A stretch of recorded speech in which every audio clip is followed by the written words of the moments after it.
e urdhëroi që ta bëj të birin e tij Ismailin kurban, dhe kështu momentin kur ai vendosi që ta therrë dhe ta flijoj birin e tij, Zoti e ndalje dhe i tha se ti e kalove sprovën dhe kështu zaventësoi flijimin e djalit me një kurban të madh, dhe kështu nëpërmjet therrjes së kësaj kafshë ne synojmë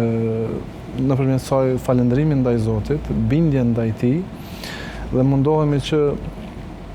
për hir të Zotit të sakrifikojmë edhe